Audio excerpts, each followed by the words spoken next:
చేసి వస్తుందా ప్లీజ్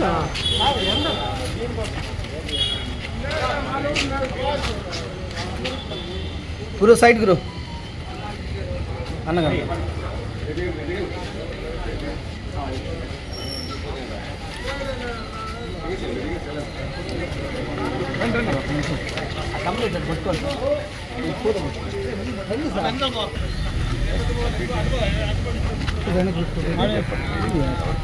నాకు ఇక్కడ చూడలేదు నువ్వు చెప్పేసి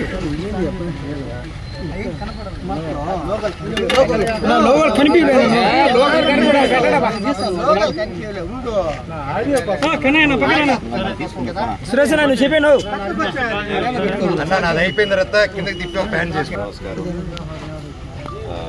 నువ్వు తెలుసు కదా మీరు చూస్తున్నారు జరగడం నిజంగా చాలా బాధాకరమైన విషయం, కానీ జరుగుతుంది, వాస్తవానికి జరుగుతుంది. అండ్ ముఖ్యంగా మీ అందరికీ చెప్పాలేంటంటే అభిమానులు అనేది దేవుడు ఇచ్చిన వరం అండి. అండ్ నా వెల్ విషర్స్గా వాళ్ళు ఎంతో కష్టపడుతూ వాళ్ళ సొంత బిజినెస్ చేసుకొని సొంత పనులు చేసుకొని వాళ్ళ అభిమానంతో మళ్ళీ వచ్చాను, మళ్ళీ సినిమాలకు వచ్చానని ఆనందంతో ఈ ఒక 8 సంవత్సరాల గ్యాప్లో కూడా సినిమాలకు దూరంగా ఉన్నాను, జనాలకు దూరంగా ఉన్నాననే ఫీలింగ్ తెలియకుండా నన్ను ఎప్పుడు జనాల్లోనే పెడుతూ నన్ను ఎప్పుడు ప్రోత్సహిస్తూ నాకు హెల్ప్ చేస్తూ సపోర్ట్ చేశారు. దానికి అందరికీ రుణపడుతున్నాను నాకు ఇంత సపోర్ట్ ఇచ్చినందుకు. అలాగే అంత ప్రేమగా అభిమానం చేసేటప్పుడు ఒకరిని అభిమానాన్ని ఆపకూడదు. ఒక లీడర్ని ప్రేమించు, ఒక అభిమానించు, ఒక యాక్టర్ని అభిమానించు. నాకు తిరిగారు నా ఫ్రెండ్స్ హీరోలు కన్నా ఉన్నాయి, అన్న నేను హీరో ఫ్యాన్ అన్నా, నేను ఆ హీరో ఫ్యాన్ తిరిగి అన్న కలిపి అంటే నీకు కల్పిస్తుంటుంది తీసుకెళ్ళి, అది హెల్తీగా ఉంటుంది. కానీ ఇక్కడ ఏమైంది, నాతో ఏదైనా ప్రాబ్లం ఉంటే నన్ను కూర్చొని పెట్టుకోవాలి. నేను ఎక్కడికి పారిపోవట్లేదు. ఫస్ట్ రోజు హైదరాబాద్ గొడవ నుంచి ఈ రోజు వరకు నేను వస్తున్నాను, కానీ నేను పారిపోవట్లేదు. చీకట్లో కూర్చొని చెట్ల వెనకాల దాంకొని ఈ చక్కెర పోయడాలు, ఈ బ్యానర్లు ఇప్పించడాలు, వీళ్ళు ఏం తప్పు చేశారు? వీళ్ళ అభిమానాన్ని చూపించేటప్పుడు వాళ్ళ బ్యానర్లు చూపిస్తే ఓకే, చిన్న విషయం. కాకపోతే తర్వాత నాకు తెలిసింది ఏంటంటే బ్యానర్లు పీక్ ఒక 2 రోజుల ముందు మా పళనిని పిలుచుకొని వెళ్ళి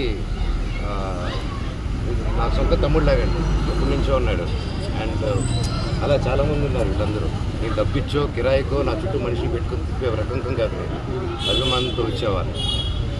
సో అలా పెడితే దానికి 12వ తారీఖు ఇప్పుడు తమ్ముడు పిలిచింది నేను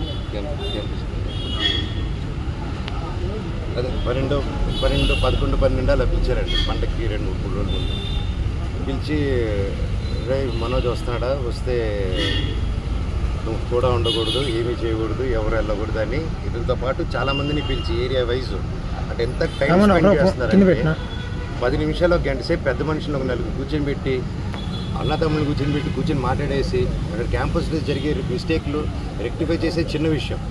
కాకపోతే నేను క్యాంపస్లో నేను అడిగే క్వశ్చన్స్ నేను ఏది ఇప్పుడు హాస్టల్స్లో జరిగే విషయం, ప్రైవేట్ హాస్టల్స్ ఏది అడిగినా అక్కడి నుంచి డబ్బు రావడం అయిపోతుంది, క్యాష్ రావడం అయిపోతుంది.